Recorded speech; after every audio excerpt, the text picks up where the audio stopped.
মায়ের মনে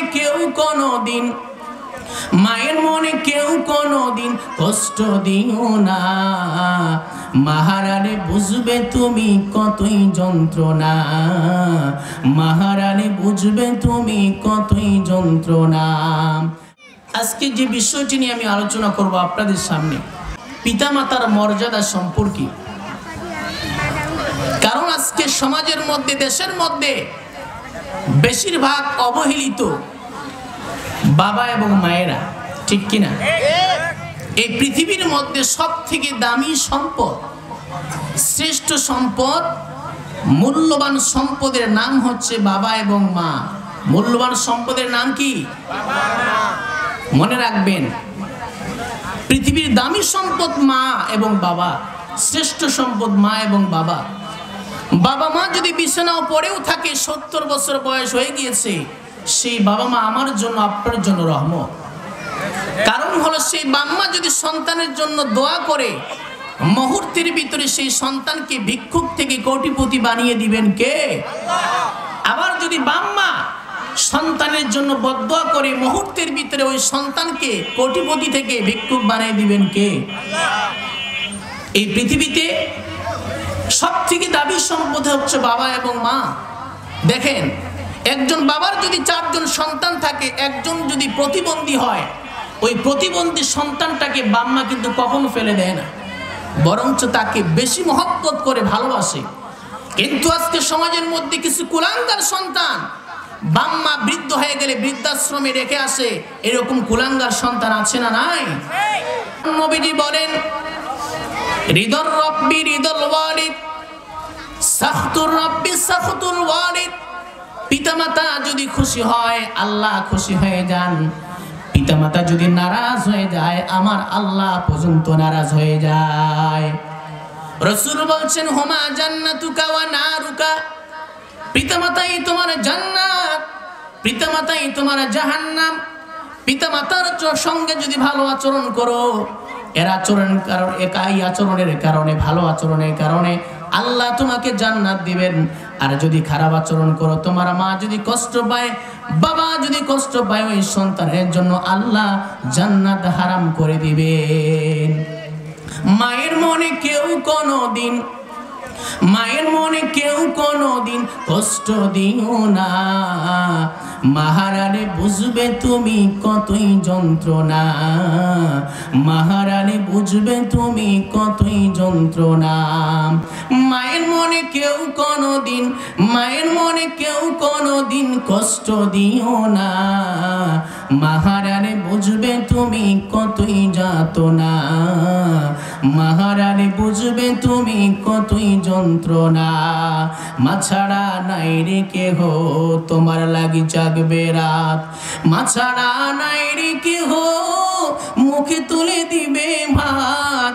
মা যে বড়ই আপন, মায়েরে করো যতন। মা যে বড়ই আপন, মায়েরে করো যতন। বলেও মায়ের মনে কষ্ট দিও না। মহারানী বুঝবে তুমি কতই যাতনা, মহারানী বুঝবে তুমি কতই যন্ত্রণা। কথা বলেন ঠিক কিনা? আল্লাহ রাব্বুল আলামিন বাম্মাকে তো সম্মান দিয়েছেন, এত মর্যাদা দিয়েছেন, নিজের পরেই আল্লাহ তাআলা পৃথিবীতে বাম্মার সম্মান দিয়েছেন। রব্বুল আলামিন কোরআনে কারিমে বলছেন, ওয়া ক্বাদা রাব্বুকা আল্লা তা'বুদু ইল্লা ইয়্যাহু ওয়া বিল ওয়ালিদাইনি ইহসানা। জোরে বলি আল্লাহু আকবার। তোমার রবের ফয়সালা, আল্লাহর পরেই তোমরা পিতামাতার সঙ্গে ইহসান করবে।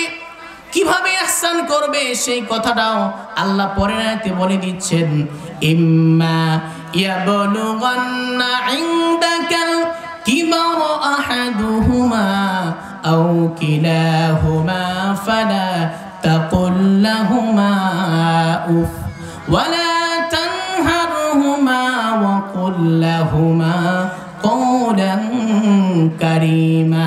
জোরে বলি আল্লাহু আকবার। তোমার বাম্মা যখন বৃদ্ধ হয়ে যাবে, বৃদ্ধ অবস্থায় যখন উপনীত হবে তাদের সঙ্গে রাগারাগি করবে না, ধমক দিয়ে কোনো কথা বলবে না, বরঞ্চ এমন সুন্দর আচরণ করবে। ও বান্দা, তুমি এমপি হতে পারো, মন্ত্রী হতে পারো, কিন্তু বাম্মায়ের সঙ্গে যখন কথা বলবে ছোট্ট বাচ্চার মতো তুমি কথা বলবে। এই হুকুমটা কার? আল্লাহ পাকের। আবার বাবার চাইতে মায়ের দাম কম না বেশি বলেন তো? বেশি। একজন সাহাবী নবীর সামনে এসে নবীজিকে প্রশ্ন করলেন, ইয়া রাসূলুল্লাহ, আমি কার খেদমত করব? নবীজি বলছেন, তুমি তোমার মায়ের খেদমত করো। সাহাবী দ্বিতীয়বার আবার প্রশ্ন করলেন, নবীজি আমি কার খেদমত করব? নবীজি বলছেন, ও আমার সাহাবী, তুমি তোমার মায়ের খেদমত করো। সাহাবী তৃতীয়বার আবার প্রশ্ন করলেন, ইয়া রাসূলুল্লাহ, আমি কার খেদমত করব? নবীজি বলছেন, তুমি তোমার মায়ের খেদমত করো। ওই সাহাবী চতুর্থবার আবার বললেন, ইয়া রাসূলুল্লাহ, এরপরে আমি কার খেদমত করব? নবীজি বলছেন, তুমি তোমার বাবার খেদমত করো। মায়ের কথা কয়বার বলেছেন? মায়ের কথা 3 বার বলেছেন, বাবার কথা 1 বার বলেছেন। এই হাদিস দ্বারা স্পষ্ট বোঝা যায় আল্লাহ রাব্বুল আলামিন বাবার চাইতে মায়ের হক 3 গুণ বাড়িয়ে দিয়েছেন। কেন 3 গুণ বাড়িয়ে দিলেন? তার কারণ হলো, তার কারণটাও রব্বুল আলামিন কোরআনে কারীমের মধ্যে সুন্দর করে বলছেন, হামালাতহু উম্মুহু ওয়াহানান আলা ওয়াহানিন ওয়া ফিসালুহু ফি আমাইন আনিশকুর লি ওয়া লিওয়ালিদাইকা ইলাইয়াল মাসির। জোরে বলি আল্লাহু আকবার। ও বান্দা, তোমার মা তোমাকে 10টি মাস পেটে ধারণ করেছে, বাবা তোমাকে পেটে ধারণ করে নাই। নাম্বার 2 হলো, তোমার মা প্রসব বেদনার যন্ত্রণা সহ্য করেছে, বাবা কিন্তু সহ্য করে নাই।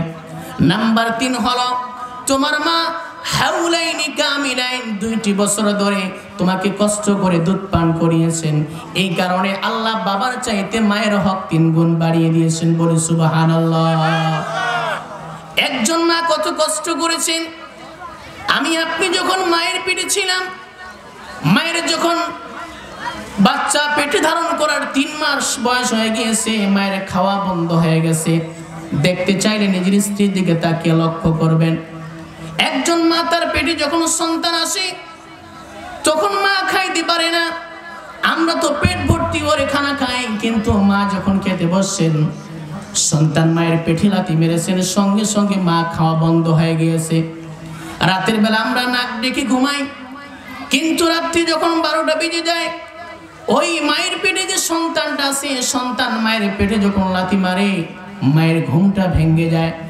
মা একবার দাঁড়ান, একবার বসেন, একবার ডান কাঁধ হন আর একবার বাম কাঁধ হন, আল্লাহর কাছে দোয়া করেন, আল্লাহ গো, আমার পেটের মধ্যে সন্তান আছে, আল্লাহ আমার জীবনও চলে যায়, যাক আমার পেটের সন্তানটা বেঁচে থাক। এমন করে মা দোয়া করতেন।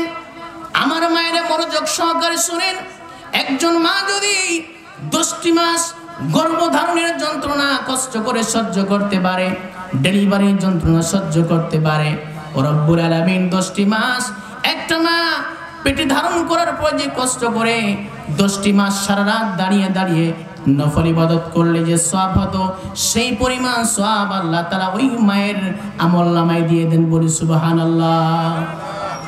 9টি মাস 10টি মাস যখন হয়ে গেল, মা ডেলিভারি রুমে চলে যাবেন, স্বামীর কাছ থেকে বিদায় নেয়, ও আমার প্রাণের স্বামী, দীর্ঘদিন ধরে তোমার সঙ্গে সংসার করলাম, আমার যদি কোনো রকম ভুল হয়ে থাকে আমাকে মাফ করে দিও।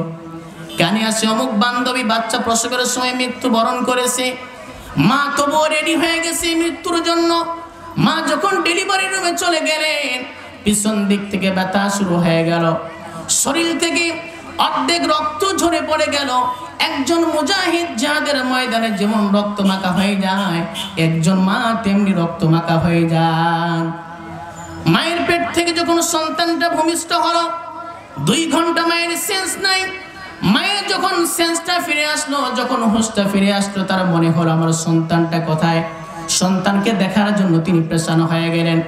সন্তানকে যখন তার সামনে দেওয়া হলো, রব্বুল আলামিন আলামিন এমন মহান রব, সেই মায়ের অন্তরের ভিতরে থেকে 10টি মাস গর্ভধারণের যন্ত্রণা, প্রসব বেদনার যন্ত্রণা আল্লাহ পাক সেই মায়ের অন্তর থেকে মুছে দেন। জোরে বলি সুবহানাল্লাহ।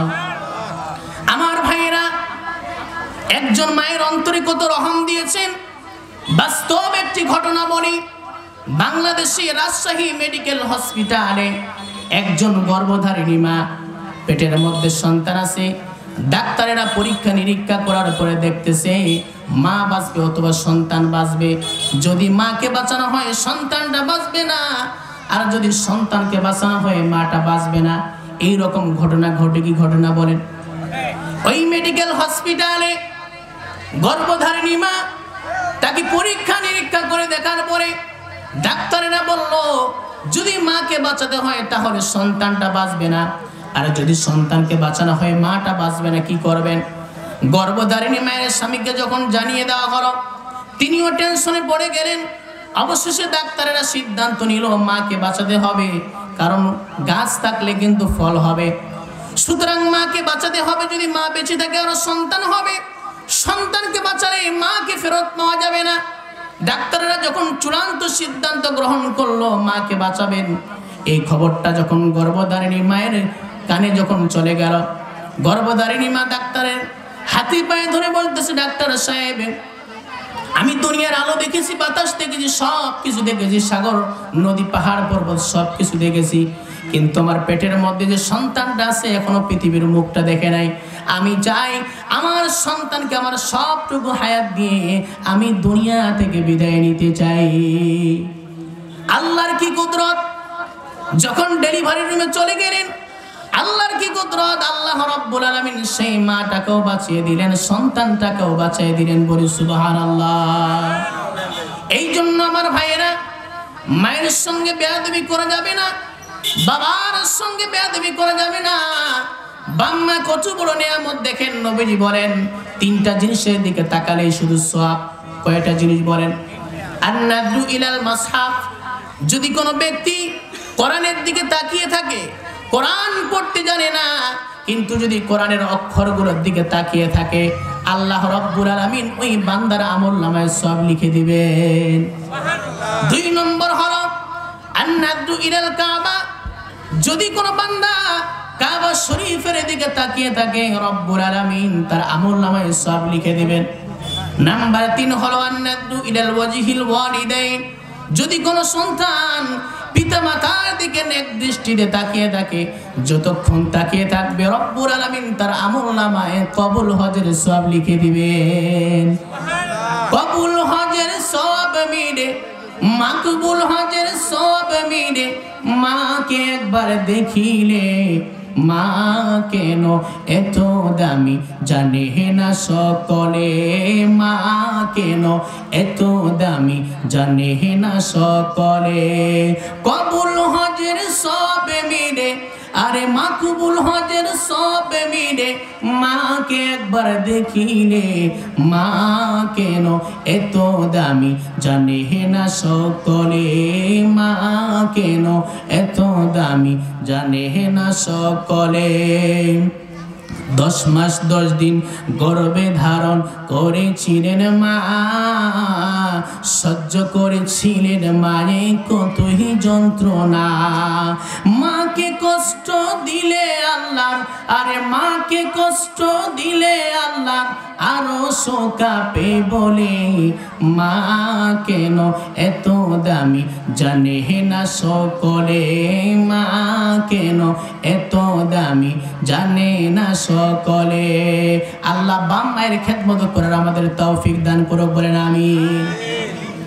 বিশ্ব নবী মাকে কত সম্মান দিয়েছেন, কত মর্যাদা দিয়েছেন, কত শ্রদ্ধা করেছেন। একবার বিশ্ব নবী মুহাম্মদুর রাসূলুল্লাহ সাল্লাল্লাহু আলাইহি ওয়াসাল্লাম সাহাবায়ে কেরামদেরকে নিয়ে মসজিদে নববীতে তিনি বসে আছেন। হঠাৎ করে একজন বৃদ্ধা মহিলা প্রবেশ করলেন মসজিদে নববীতে। মহিলাকে দেখা মাত্র নবীজি দাঁড়িয়ে গেলেন। ওই মহিলাকে বসার জন্য নবীজি তার গায়ের চাদরটা বিছিয়ে দিলেন। আল্লাহর নবী, এই পৃথিবীতে যত মানুষ আল্লাহর ওলি হয়েছে, যত মানুষ আলেম হয়েছে, বক্তা হয়েছে, বড় আলেম হয়েছে, ইমাম হয়েছে, কোটিপতি হয়েছে, বাবা মায়ের দোয়া ব্যতীত কেউ কিন্তু হতে পারে না, ঠিক কিনা? আপনি যদি সম্পদশালী হয়ে থাকেন, মনে রাখবেন এর পিছনে বাবা মায়ের দোয়া আছে না নাই? পৃথিবীর সমস্ত আল্লাহর ওলি আপনার জন্য যদি দোয়া করে, দোয়াটা কবুল হতেও পারে, না হতেও পারে, কিন্তু মনে রাখবেন বাবা মা যদি আপনার জন্য দোয়া করে, মুহূর্তের ভিতরে ওই দোয়াটা কবুল করে নেন কে? আল্লাহ পাক। কাবা শরীফের একজন ইমাম আছে, যে ইমামের নাম হচ্ছে ইমাম আল কালবানি। কাবা শরীফের সমস্ত ইমাম হলো ফর্সা, এই ইমাম হলেন খুব কালো। তো তিনি লন্ডনে একটা কনফারেন্স হয়েছিল, তাকে প্রশ্ন করা হলো, হুজুর আমরা দেখেছি কাবা শরীফের সমস্ত ইমাম হলো ফর্সা, আপনি কালো মানুষ হয়ে কাবা শরীফের ইমাম হওয়ার চান্স আপনি কেমনে পেলেন? ইমাম আল কালবানি বলেন, মায়ের বদদোয়া আমাকে কাবা শরীফের ইমাম বানিয়ে দিয়েছে। সুবহানাল্লাহ। বলে কেমনে? বলে ছোট্টবেলায় আমি খুব দুষ্ট ছিলাম, কিন্তু আমার মা ছিল ধার্মিক, পরেশগার, মুত্তাকি, আল্লাহ ওলি, একজন আল্লাহর বান্দি। আমার মা জানতো বাম্মা সন্তানের জন্য দোয়া করুক চাই বদদোয়া করুক, মুহূর্তের ভিতর কবুল করে নেন কে? আমি যখন ছোট্টবেলায় বেশি দুষ্টামি করতাম, মা আমার জন্য ভালো দোয়া করতো। আমাদের সন্তানগুলো যখন দুষ্টামি করে, আমরা কিন্তু অনেক সময় মুখ দিয়ে বের করি, তুই মরিস না কে, কি বলে কি বলে না, রাগ করে বলি, কিন্তু এই কথা বলা যাবে না, কারণ আপনার মুখ থেকে যেটাই বের হবে সেটাই কবুল করে নেবেন কে? ইমাম আল কালবানি বলছেন, আমি যখন বেশি দুষ্টামি করতাম, মা আমার জন্য একটা ভালো দোয়া করতো, আল্লাহ তোকে হেদায়েত দে, তোকে কাবা শরীফের ইমাম বানিয়ে দে। এই যে মা আমার জন্য দোয়াটি করেছে, মায়ের দোয়ার কারণে আল্লাহ আমাকে কাবা শরীফের ইমাম বানিয়ে দিয়েছে। সুবহানাল্লাহ। হযরত মুসা আলাইহিস সালাম তিনি একদিন আল্লাহকে প্রশ্ন করলেন, আল্লাহ তুমি কি আমাকে জান্নাত দিবা? আল্লাহ বলছেন, মুসা অবশ্যই তোমাকে তো আমি জান্নাত দিবই। মুসা আলাইহিস সালাম বলেন, আমি জানি তুমি আমাকে জান্নাত দিবা, কিন্তু জান্নাতের আমার সঙ্গী কে হবে? আল্লাহ বললেন, জান্নাতের সঙ্গী তোমার কসাই হবে। কে হবে? তিনি চিন্তা করলেন, এমপির বন্ধু এমপি হয়, মন্ত্রীর বন্ধু মন্ত্রী হয়, আমার বন্ধু একজন না নবী হবে, কসাই কেন হবে? কসাই কি আমল করে তার আমল জানার দরকার আছে না নাই? আল্লাহকে বলেন, আল্লাহ আমি তার একটু বাড়িতে যেতে চাই, তার সঙ্গে একটু সাক্ষাৎ করতে চাই। আল্লাহ বলেন, ঠিক আছে যাও। রওনা করলেন কসাইয়ের বাড়ির দিকে। বাড়ি পেয়ে গেলেন, কিন্তু কসাইকে পেলেন না। বাড়ির ভিতরে ঢুকে দেখেন একজন বৃদ্ধা মহিলা, চামড়াগুলো পুচকে গেছে, বৃদ্ধের কারণে সেই মহিলা খাটো হয়ে গিয়েছে, দোলনার মধ্যে একা একা দোল খাইতেছে। আর মুসা আলাইহিস সালাম তার পরিচয়টা গোপন রেখে সৌজন্যতা দেখিয়ে বলছেন, হে বৃদ্ধা মা, আমি আপনার বাড়িতে এসেছি, আপনার বাড়িতে কোনো কসাই থাকে কিনা? বৃদ্ধা মহিলা বলছেন, অবশ্যই আমার বাড়িতে একজন কসাই থাকে। মুসা আলাইহিস সালাম বললেন, কসাই তোমার কে হয়? বলে, কসাই আমার সন্তান হয়। মুসা আলাইহিস সালাম বললেন, বৃদ্ধা মা, আপনার সন্তান আপনার সঙ্গে কেমন আচরণ করে? বৃদ্ধা মহিলা এই কথা শোনা মাত্র তার চোখ দিয়ে টপ টপ করে পানি পড়তেছে। চোখের পানি দেখে মুসা আলাইহিস সালাম জিজ্ঞেস করলেন, হে বৃদ্ধা মা, আপনার চোখে কেন পানি? আমি তো আপনার সন্তানের কথা আপনাকে জিজ্ঞেস করলাম। এবার বৃদ্ধা মহিলা বলছে, হে প্রশ্নকারী যুবক, তোমার পরিচয় কি আমি জানি না, কিন্তু তুমি যে আমাকে আমার সন্তানের সম্পর্কে জিজ্ঞেস করলে, আমার সন্তান আমার সঙ্গে কেমন আচরণ করে, আজকের কথাই তোমাকে বলি। আমি আজকে যখন ফজরের আজান দিয়েছে মুয়াজ্জিন সাহেব, আজান দেওয়ার পর আমার সন্তান আমাকে ঘুম থেকে জাগ্রত করে দিয়ে আমার প্রস্রাব পায়খানা সে পরিষ্কার করে দিয়েছে, আমার জন্য সুন্দর করে রান্না করে আমাকে খাইয়ে দিয়ে দোলনার মধ্যে দল দিয়ে চলে গেছে বাজারে গোশত কাটার জন্য। আবার যখন দুপুরে বেলা চলে আসবে, বাজারের সব থেকে দামি গোশতের টুকরা করে যে আমার জন্য নিয়ে আসবে, দামি গোশতের টুকরা আমার জন্য নিয়ে আসবে, রান্না করে ভুনা করে আমাকে খাওয়াবে। এই জন্য আল্লাহর কাছে দোয়া করে, আল্লাহ গো, আমার সন্তানের উপর আমি খুশি হয়ে গিয়েছি। আয় আল্লাহ তাআলা, আমার সন্তানকে তুমি এমন জান্নাত দিবা যে জান্নাতের সঙ্গী এই জামানার শ্রেষ্ঠ পয়গম্বর মুসা হয়ে যাবে। বলি সুবহানাল্লাহ। মুসা আলাইহিস সালাতু ওয়াস সালাম এবার বৃদ্ধা মহিলাকে লক্ষ্য করে বলছেন, হে বৃদ্ধা মা, আপনি আপনার সন্তানের জন্য যে দোয়া করলেন, জান্নাতের মধ্যে যে সঙ্গী হবে মুসা আলাইহিস সালাম, সেই মুসা তো অন্য কেউ নয়, আপনার সামনে দাঁড়ানো যে ব্যক্তি আমি হলাম সেই মুসা পয়গম্বর। জোরে বলি সুবহানাল্লাহ। মাগো তোমার মতো রয় না কেহ, আমায় বুকে টানি, আঁচল দিয়া মুছে না কে,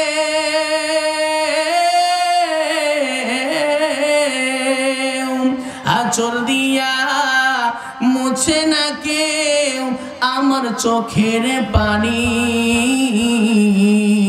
হায়রে মা জননী আমার, হায়রে মা জননী, গুনাহ করে কাটে মাগো আমার জীবন, ভাগ্য দোষে রইল বাবা কবরে এখন, তুমিও নাই বাবাও নাই,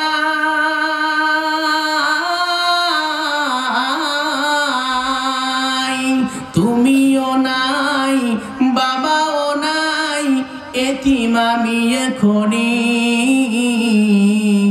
হায়রে মা জননী আমার, হায়রে মা জননী।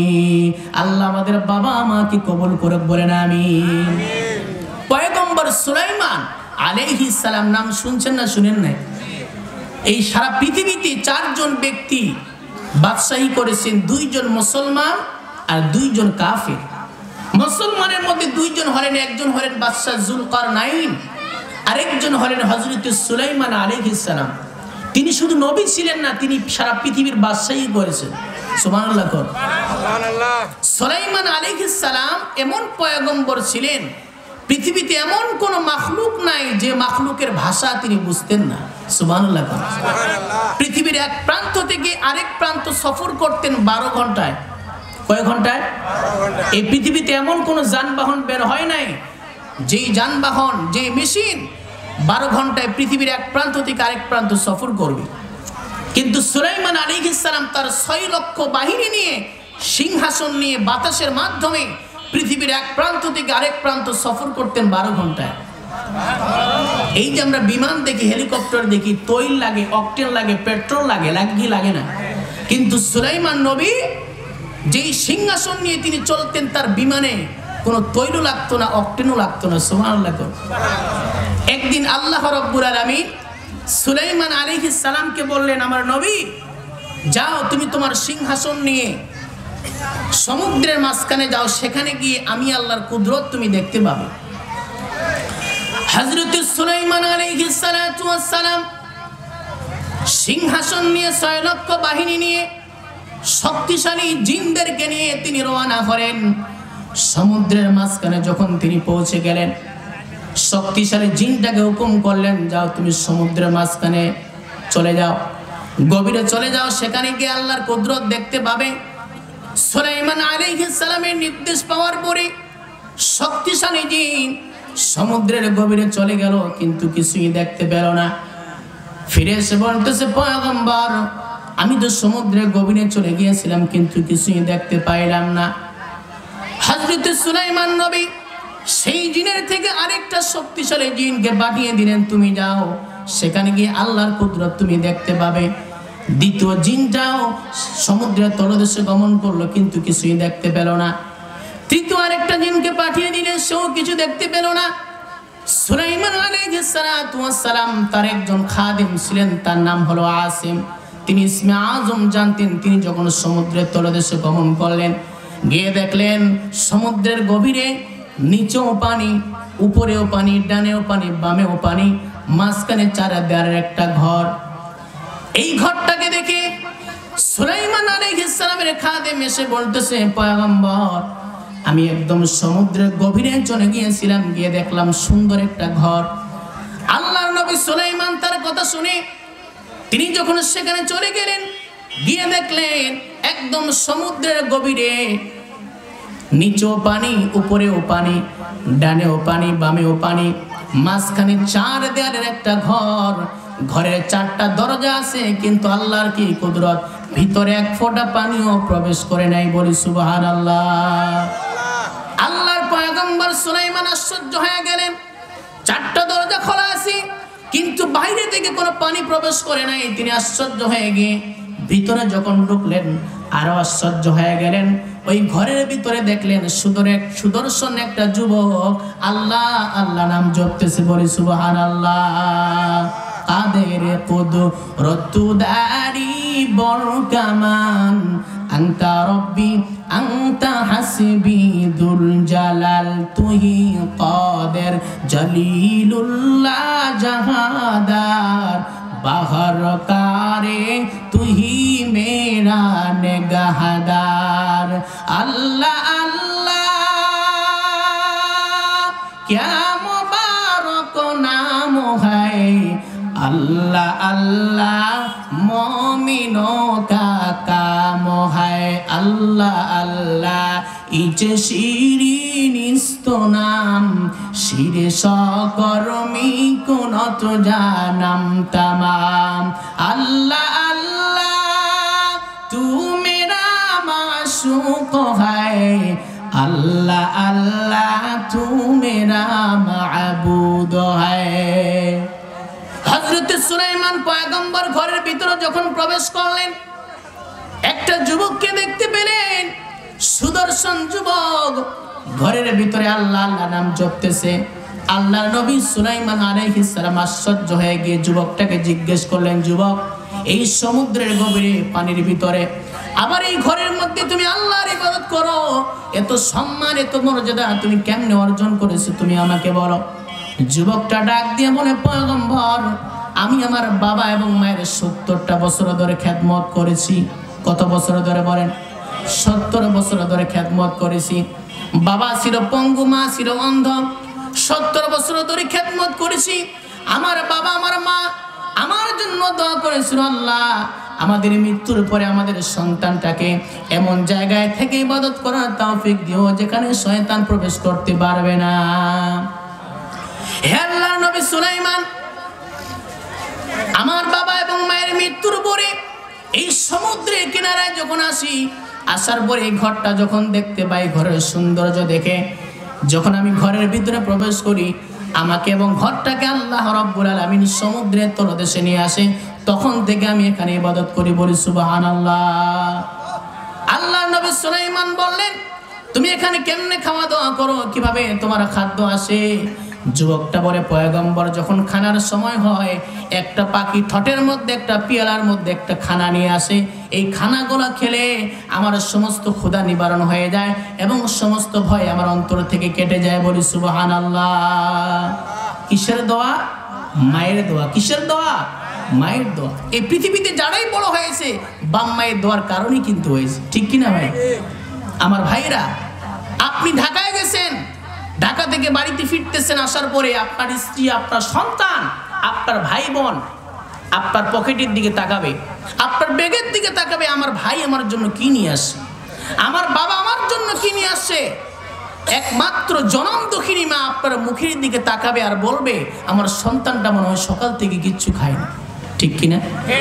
এই জন্য মনে রাখবেন, পৃথিবীতে সব থেকে বড় বিজ্ঞানী বাবা এবং মা।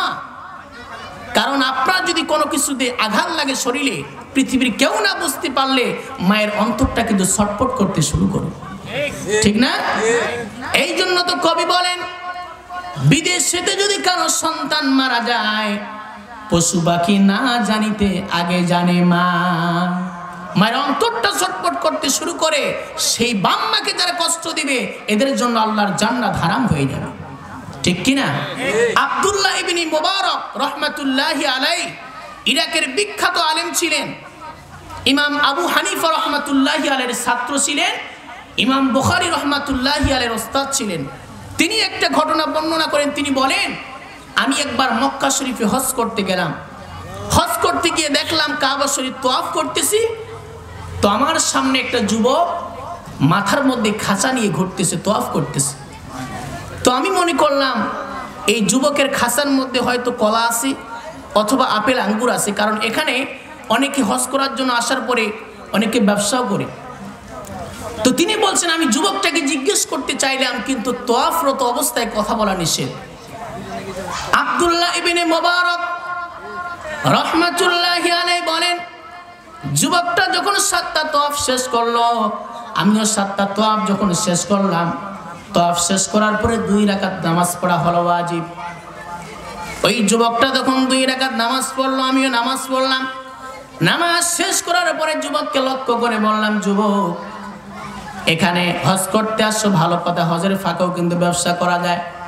তোমার মাথার মধ্যে যে খাসা আছে, আমার মনে হয় খাসার মধ্যে কলা আছে অথবা আপেল আঙ্গুর আছে, তুমি ব্যবসার জন্য নিয়ে আসছো। এই কাবা শরীফ এমন একটা জায়গা, তুমি যদি কাবা শরীফের কোনো কয়েকটা কর্নারে যদি এই খাঁচাটা রেখে তুমি তোয়াফ করতে, তাহলে এখানে স্বর্ণের টুকরা পড়ে থাকলেও কেউ নাড়বে না।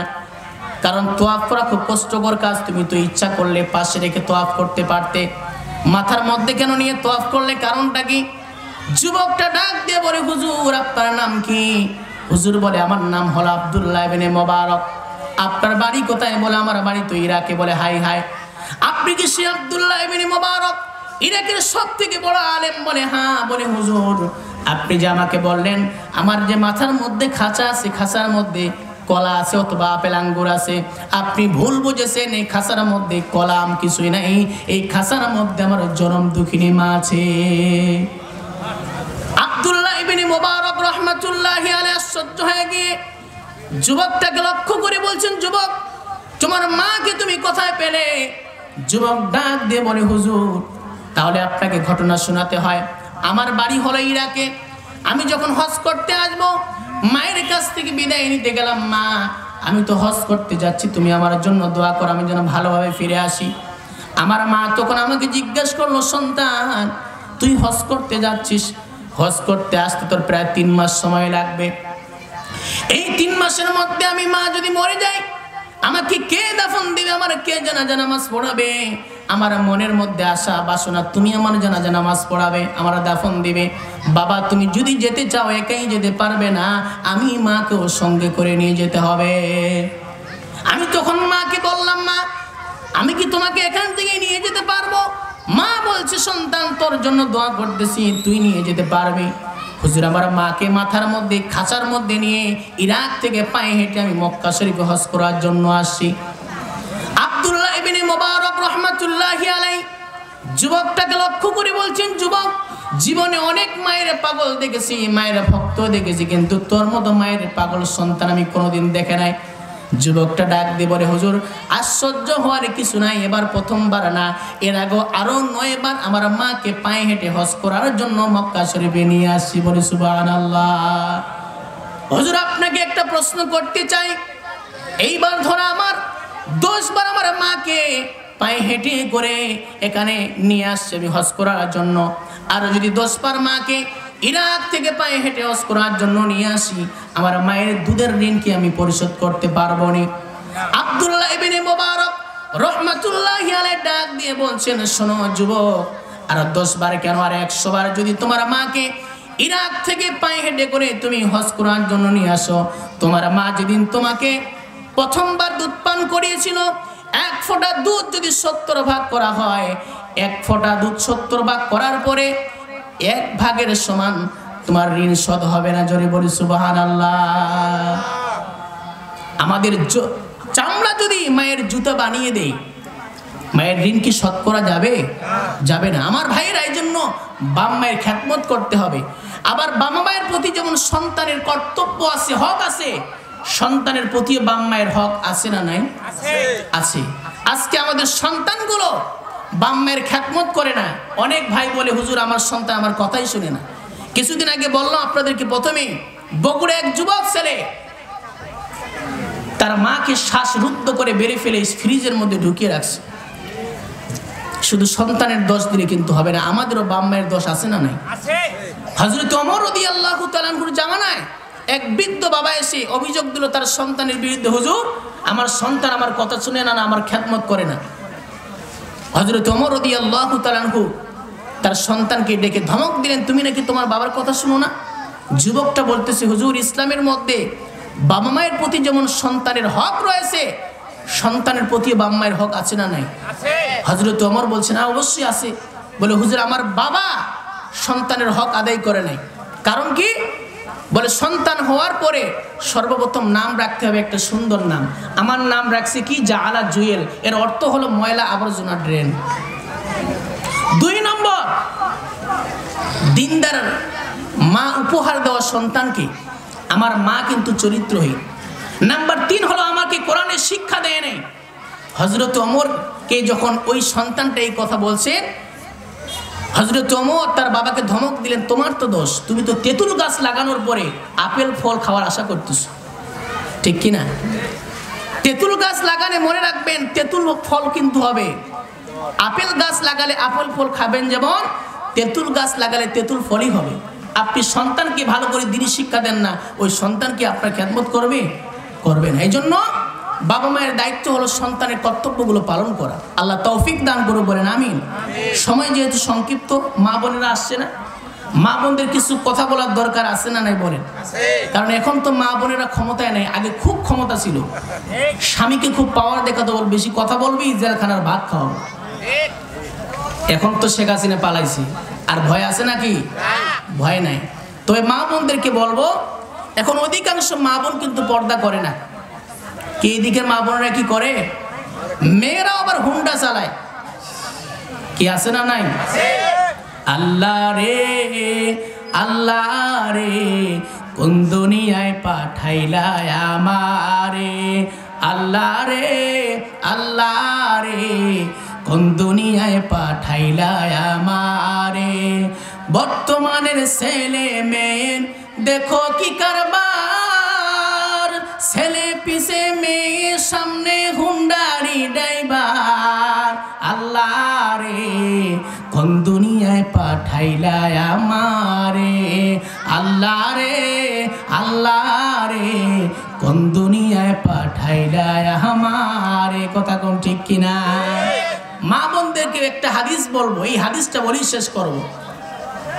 আল্লাহর পয়গম্বর বিশ্ব নবী বলেন, আল মারআতু ইযা সাল্লাত খামসাহা ওয়া সামাত শাহরাহা ওয়া আহসানাত ফারজাহা ওয়া আতাআত বা'লাহা ফালতাদখুল মিন আইয়ি আবওয়াবিল জান্নাহ আও কামা ক্বালা আন-নাবিয়্যু আলাইহিস সালাতু ওয়াস সালাম। আল্লাহর পয়গম্বর বিশ্ব নবী বলেন, যে নারী 4টা গুণ অর্জন হয়ে যাবে, এই নারীটা মৃত্যুবরণ করার সঙ্গে সঙ্গে জান্নাতে চলে যাবে। কয়টা গুণ বলেন? 1 নম্বর 5 ওয়াক্ত নামাজ পড়তে হবে। মা বোনেরা কি নামাজ পড়ে বলেন? নামাজ পড়ে, কিন্তু জোহরের নামাজ আসরে, আসরের নামাজ মাগরিবে। কি এরকম মা বোন আছে না নাই? নবীজিকে জিজ্ঞেস করা হলো, ইয়া রাসূলুল্লাহ, আল্লাহর কাছে কোন আমলটা সবথেকে বেশি প্রিয়? রাসূল বলছেন সময় মতো নামাজ পড়া। মা বোনেরা নামাজ পড়ে ঠিক, কিন্তু সময় মতো পড়ে না। তাহলে সময় মতো নামাজ পড়তে হবে। নাম্বার 2 হলো, নবীজি বলেন যে নারী রোজা রাখবে, রোজা রাখার কথা তাদেরকে বলতে হবে না, এমনিতেই রাখে। নাম্বার 3 হলো স্বামীর খেদমত করা। নাম্বার 4 হলো পর্দা করা। এই 4টা গুণ যে নারীর অর্জন হয়ে যাবে, এই নারী মৃত্যুবরণ করার সঙ্গে সঙ্গে জান্নাতের যে কোনো দরজা দিয়ে প্রবেশ করবে। জোরে বলি সুবহানাল্লাহ। আমাদের মা বোনেরা আপনাদেরকে লক্ষ্য করে বলতেছি, অনেক মা বোন আছে ওই সিনেমার নায়িকাদেরকে ফলো করে, আছে না নাই? কি যেন নায়িকার নাম ঐশ্বরিয়া, আর কি যেন নায়িকা আছে, তাদেরকে ফলো করে। মনে রাখবেন, মা বোনদের মডেল আইডল হলো রাবিয়া বসরির মতো নারী, ফাতিমা রাদিয়াল্লাহু তাআলা আনহার মতো নারী, আম্মা জান খাদিজাতুল কুবরা রাদিয়াল্লাহু তাআলা আনহার মতো নারী। এগুলো আপনাদের মডেল, তাদেরকে অনুসরণ করবে। আম্মা জান খাদিজাতুল কুবরা রাদিয়াল্লাহু তাআলা আনহা, তিনি এমন একজন নারী ছিলেন যাকে আল্লাহ রাব্বুল আলামিন নিজেই সালাম দিয়েছেন। সুবহানাল্লাহ। মানুষকে সালাম দেয়, কিন্তু আল্লাহ যে নারীকে সালাম দিয়েছেন সেই নারীর দাম কম না বেশি? তার মৃত্যুর সময় তিনি খুব কান্না করতেছেন। রাসূল বলতেছেন, খাদিজা তুমি কেন কান্না করতেছো, তোমার কি হয়েছে বলো? খাদিজা বলছে, স্বামী আমার মৃত্যুর সময় হয়ে গেছে, মৃত্যুর পরে যখন আমাকে কবরে রাখা হবে, আমি কবরের প্রশ্নে কি জবাব দেব, এই ভয়ে আমি কান্না করতেছি। দেখছেন, যাকে আল্লাহ নিজেই সালাম দিয়েছে সেই নারী আম্মাজান খাদিজার যতই মৃত্যুর পরে কবরে কি হিসাব দিবে এই যদি ভয় হয়, আমাদের মা বোনদের ভয় করার দরকার আছে না নাই? অনেক মা বোন আছে টিকটক করে ফেসবুকে ছবি আপলোড করে, কিন্তু মনে রাখবেন আপনি মরে যাবেন, এই ছবি এই ভিডিওগুলো থেকে যাবে। যত পুরুষ আপনার ছবিগুলোকে দেখবে আপনার কবরে কিন্তু সব গুনাহ যেতেই থাকবে, ঠিক কিনা? রাসূল বলছেন, খাদিজা ইসলামের জন্য যত ত্যাগ, যত কুরবানি, তোমার মৃত্যুর পরে তুমি যখন কবরে যাবে এই কবরের প্রশ্নের জবাব আল্লাহ আসান করে দিবে। তবুও খাদিজার কান্না বন্ধ হয় না। বলছে, স্বামী আমার কান্না বন্ধ হবে তখন যখন আপনি আমার সঙ্গে 3টি ওয়াদা যতক্ষণ পর্যন্ত না করেন। কয়টি ওয়াদা? রাসূল বলছে, তুমি আজকে যা বলবে সমস্ত ওয়াদা আমি পূরণ করব। খাদিজা বলছেন, স্বামী 1 নম্বর ওয়াদা করতে হবে, আমার যখন মৃত্যু হয়ে যাবে, আমার মৃত্যুর পরে আমার জানাজার নামাজের ইমামতি আবু বকরকে দিয়ে করাবেন না, ওমরকে দিয়ে করাবেন না, ওসমান আলীকে দিয়ে করাবেন না, আপনি নিজেই জানাজার নামাজের ইমামতি করবেন। রাসূল বললেন, ঠিক আছে, তোমার মৃত্যুর পরে আমি নিজেই জানাজার নামাজের ইমামতি করব। খাদিজা বলছেন, প্রাণের স্বামী নাম্বার 2 হলো, আমার যখন মৃত্যু হয়ে যাবে, আমার মৃত্যুর পরে আপনি কি করবেন? বাজার থেকে কোনো কাফন কিনে আনবেন না, আপনার শরীরের মধ্যে যে জামাটা আছে এই জামাটা আপনি আমার জন্য কাফন বানিয়ে দিবেন। রাসূল বলছেন, খাদিজা যদি আমার জামাটা তোমার জন্য কাফন বানিয়ে দেই, তোমার লাভ কি, তোমার ফায়দা কি আমাকে বলো।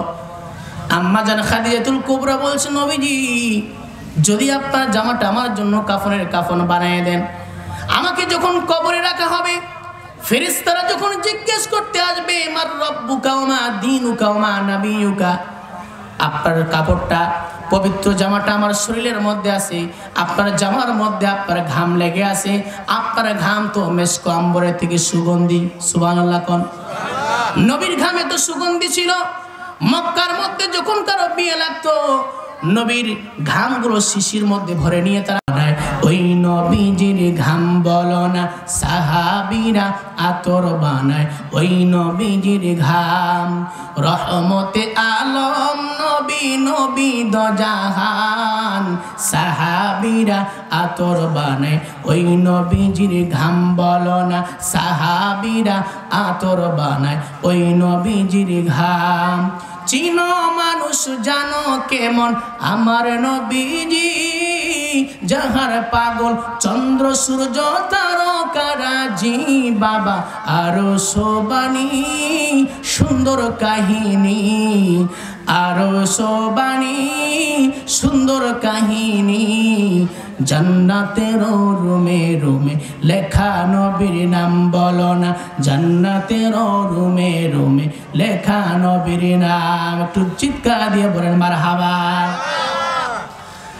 আম্মা জান খাদিজাতুল কুবরা বলছে, নবীজি আমার যখন মৃত্যু হয়ে যাবে আপনি আপনার জামাটা আমার জন্য কাফন বানিয়ে দিবেন। রাসূল বলছেন, ঠিক আছে।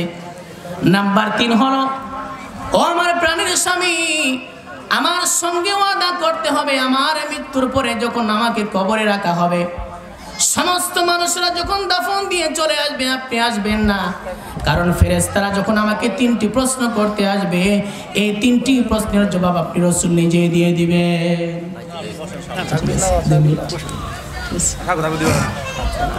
ভাইজান চলে আসছে, আমি এখানে শেষ করে দিব, 2 মিনিট শুধু ঘটনাটা শেষ করে দিই। রাসূল বলছেন, ঠিক আছে 3টি ওয়াদা পালন করবেন। কিছুদিন পরে আম্মা জান খাদিজাতুল কুবরা রাদিয়াল্লাহু তাআলা আনহার মৃত্যু হয়ে গেল। মৃত্যুর পরে রাসূল প্রথম ওয়াদা পালন করলেন, নিজে জানাজা নামাজের ইমামতি করলেন। নাম্বার 2 হলো, নিজের কাপড়টা তিনি কাফন বানিয়ে দিলেন। বানিয়ে দেওয়ার পরে যখন তাকে কবরে রাখা হলো সমস্ত মানুষরা দাফন দেওয়ার পরে চলে আসছে, কিন্তু রাসূল খাদিজার কবরের পাশে টুকরে টুকরে কান্না করতেছেন। আবু বকর বলতেছেন, নবীজি সকলেই তো দাফন দেওয়ার পরে চলে গেছে, আপনি কি যাবেন না? রাসূল কান্না করে বলতেছে, ওরে আবু বকর, আমার খাদিজার সঙ্গে আমি 3টি ওয়াদা করেছি, 2টি ওয়াদা পূরণ করেছি, এখন একটা বাকি আছে। সেটা হলো আমার খাদিজার কাছে যখন ফেরেশতারা জিজ্ঞেস করতে আসবে মার রব্বুকা ওয়া মা দীনুকা ওয়া মা নাবিয়ুকা, তিনটি প্রশ্নের জবাব আমি রাসূল নিজে না দেওয়া পর্যন্ত এখান থেকে যাব না।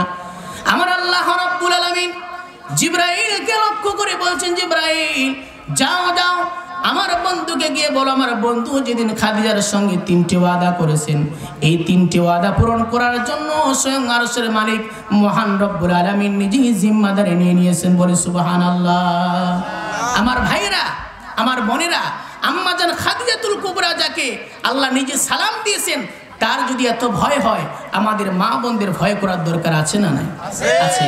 আল্লাহ আমাদের মা বোনদেরকে পর্দানিশীন হওয়ার তৌফিক দান করুক, বলেন আমিন। ভাইরা আমার, আসলে এই এলাকায় আসলে আমার খুব আনন্দ লাগে, কারণ আমি এই এলাকায় প্রায় 6 বছর ছিলাম সরকার ডিগ্রি মাদ্রাসায়, সেখানে লেখাপড়া করেছি। এই এলাকায় বহুবার আসছি, যখনই এইদিকে আসি তখনই আমার অন্তরটা ঠান্ডা হয়ে যায়। এখান থেকে গিয়েছি ঠিক, কিন্তু আপনাদের প্রতি আমার মহব্বত আছে, ভালোবাসা আছে। আমি এখন বর্তমান নিউটন মাদ্রাসা আছি, সেখানে শিক্ষকতা করতেছি, এবং কুয়েতি মসজিদে, দিনাজপুরের একটা সুনামধন্য মসজিদ, সেখানে খতিবগিরির দায়িত্ব পালন করছি। আমার গ্রামের বাসা কমলপুর। আমার জন্য দোয়া করবেন, আল্লাহ যেন আমাকে ইসলামের জন্য কবুল করেন, বলেন আমিন। আমাদের সন্তানগুলোকে মা বাবার খেদমত করার তৌফিক দান করেন, বলেন আমিন। ওয়া আখিরু দাওয়ানা আনিল হামদুলিল্লাহি রাব্বিল আলামিন। আসসালামু আলাইকুম ওয়া রাহমাতুল্লাহি ওয়া বারাকাতুহু।